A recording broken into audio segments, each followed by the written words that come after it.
Ya, saya setuju. Sebab bila ada versi yang berbeza, that means mesti ada orang yang tahrif. Tapi bila ada orang tahrif, kita bukan nak kata Ibanah tu bukan Imam Abu Hasan yang tulis. Faham tak?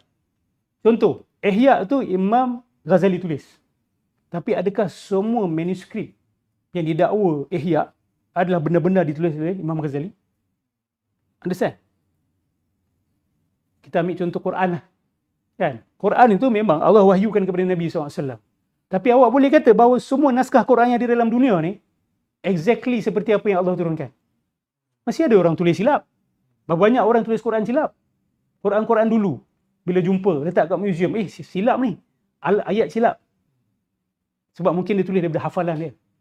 So manuskrip itu is in question. So the available manuscript Al-Ibanah ni, kita tak boleh nak pastikan bahawa this is everything that he wrote. Every single word ni memang tulisan dia. Kita tak boleh pastikan benda tu. Bahagian kita boleh pastikan adalah yang selari dengan apa yang telah diisbatkan oleh murid-murid dia sebagai pegangan official dia. Yang selari baru kata yes. Tapi yang tak selari kita kata something is not right here. Macam mana boleh dia kata Ainain ni? Kan? Allah sebut A'yun dalam Quran. Kan? Tapi kenapa isbat Ainain? Kan? Yadan. Kan? Dalam versi lain, satu mata saja. Kan? Dalam versi lain, so mana satu? Tak boleh kita nak kata bahawa dia tulis dua-dua sekali. Lepas tu ada yang whole paragraph tak ada. Yang ni ada whole paragraph tu. Ada orang yang dah masukkan, ada yang keluarkan. Kita tak tahu siapa masukkan, siapa keluarkan. Tapi untuk isbatkan 100% versi yang ada, yang mutadawil, yang tersebar ini adalah tulisan Imam Abu Asy'ari, we cannot do that. So orang yang cerdik dia akan buat apa? Dia akan tinggalkan yang samar dan dia akan pergi kepada yang berbentuk yakini. Dan dia akan gunakan yang yakini ni untuk jadi kayu ukur untuk menghakimi yang kabur ini. Bukan terbalik. Pengikut Asy'ariyah mensabitkan kitab-kitab apa kepada Imam Abu Asy'ari dan sejarah hidup dia yang sabit macam mana. Itu you ambil untuk menghakimi buku ni. Bukan ambil buku ni untuk menghakimi benda tu. Dia terbalik. Sama juga dengan bila baca Quran, you jangan ambil ayat muhkamat untuk dihakimi oleh ayat mutasyabihat. Terbalik, ayat mutasyabihat dihakimi oleh ayat muhkamat. Sebab apa? Allah kata ayat muhkamat ni ummul kitab. Itu parti kepada Al-Quran. Masalah dia, ayat-ayat sifat ni dia orang masukkan semua dalam ayat muhkamat. Itu pendirian salafi yang syadz, yang ganjil. Yadullah fawqa aydihim, apa semua dia kata, oh ini bukan mutasyabihat, ini muhkamat. Muhkamat tu maksud dia apa? Sama dengan ayat Allah suruh kita solat. Cara kita faham tu sama dengan kita faham istawa 'alal arsh. Like, wait a minute. You tell us that you understand that verse as how you understand arahan Allah untuk kita solat. Qul huwallahu ahad tu sama standard kejelasan dia dengan Ar-Rahmanu 'alal arsy istawa. Kullu syai'in halikun illa wajha. Semua hancur binasa kecuali wajah dia. Apa jadi dengan tangan dia? Apa jadi dengan kaki dia? Kalau nak ambil literal. Betul tak? Kullu syai' halikun illa wajha. Semua binasa kecuali wajah Allah. Ambil literal maksud dia apa? Tangan akan binasa tak? Binasa. Sebab tu ada yang salah fikrah yang cakap sampai macam tu. Inna lillahi wa inna ilaihi raji'un. Ini masalah dia bila ayat-ayat mutasyabihat dimuhkamahkan. Ulama Asy'ariyah sepakat ini semua ayat mutasyabihat. Sebab apa? Kita tak akan boleh kenal zat Allah. So bila Allah sifatkan diri dengan sifat-sifat tertentu, kita tak akan boleh tahu hakikat benda ni. Bila you tahu hakikat, barulah you boleh kata benda tu muhkamah. Tapi bila Allah kata qul huwallahu ahad, kita faham hakikat keesaan itu apa. That means esa, bukan ada dua, bukan ada tiga. Itu kita yakin, kita kata kita faham secara muhkamah. Tapi nak kata bahawa yadullah tu kita faham, tak boleh. Sebab tu masukkan dalam mutasyabihat. So ayat mutasyabihat dihakimi oleh ayat muhkamat. Sebab tu Allah tekankan hunna ummul kitab wa ukhar mutasyabihat. Muhkamat tu sebagai parti kepada Quran ini, dan yang lain tu termasuk mutasyabihat. That means parti tu core. Maksud dia apa? This is the essence of the book. So you judge it by the essence, not the other way around. Yes.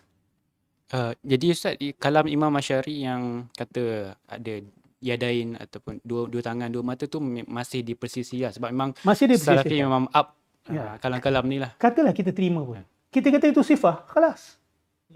Tak ada masalah pun. Sebab tu, kami dah kata banyak kali. Katalah semua yang ada dalam ibadah hari ni semua. Kita katalah, for argument's sake, Imam Abu Hasan Asy'ari tulis. Even that, we don't have a problem. And nothing of the akidah Asy'ariyah yang ada hari ni perlu diubah kerana itu. Sebab diorang tak faham. Bila diorang baca kalam, Imam Abu Hasan Asy'ari isbatkan Allah fawqal arsh. Kami pun kata Allah fawqal arsh.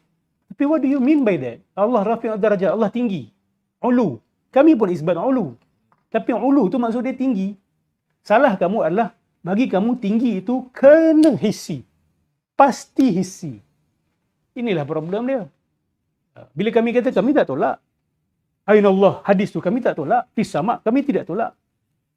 Tapi how do you understand it? That is the question. And we understand it based on the ummul kitab. Laisa kamitslihi syai', ummul kitab. Qul huwallahu ahad, ummul kitab. Allahus samad, ummul kitab. Itu semua ummul kitab itu. Itu parti kepada Al-Quran. The essence of the Quran. Judge all the other verses based on this clear-cut verses. Yes. So, ada tak macam al-ibanah tu? Ada tak yang tabak yang ulama Asy'ariyah sendiri yang Tak ada. sarankan? Ada ulama Asy'ariyah Tahqiq pun siapa-siapa? sendiri ada masalah. Dia orang sendiri kata ada masalah. Ulama Asy'ariyah kata no, ada problem dia. Sebab dia berbeza dengan manuskrip lain. Tak ada satu manuskrip yang dianggap sebagai autoritatif. Mengatakan inilah dia yang semua kita kena judge based on this. Tak ada. Tak ada. Okay. So sebab tu ulama Asy'ariyah tak pandang ibanah ni. Dia tak jadi pun teks ada awak dengar. Mana-mana masjid ajar al-ibanah. Aswaja yang mengajar al-ibanah. Tak ada. Kita tak ajar kitab-kitab tersebut. Sebab dia tidak clear. Da'ma yaribuka ila ma la yaribuka. Tinggalkan apa yang ada ragu dan rujuk kepada perkara yang tidak ada ragu.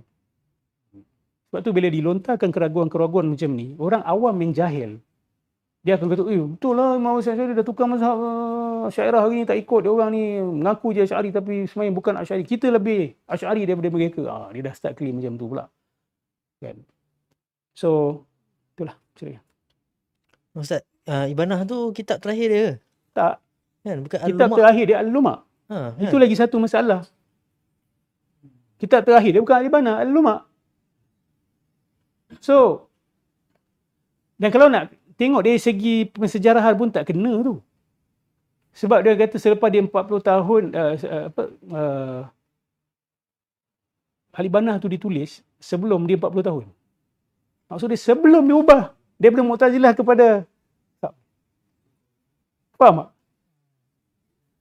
Sehingga ada orang even contest betul ke Imam Abu Hasan Asy'ari ni pernah jadi Mu'tazilah. Sebab tak ada satu buku pun yang ditulis yang menyokong mazhab Mu'tazilah. So betul ke dia pernah jadi Mu'tazilah? Ke sebab hanya dia punya bapa tiri dia tu adalah Mu'tazilah. Tapi di situ ada khilaf lah. Tak ada masalah. Kita boleh terima. Katalah walaupun dia Mu'tazilah awal. Al-Ibanah ni tulis sebelum dia capai 40 tahun. So macam mana kata itu mazhab terakhir dia?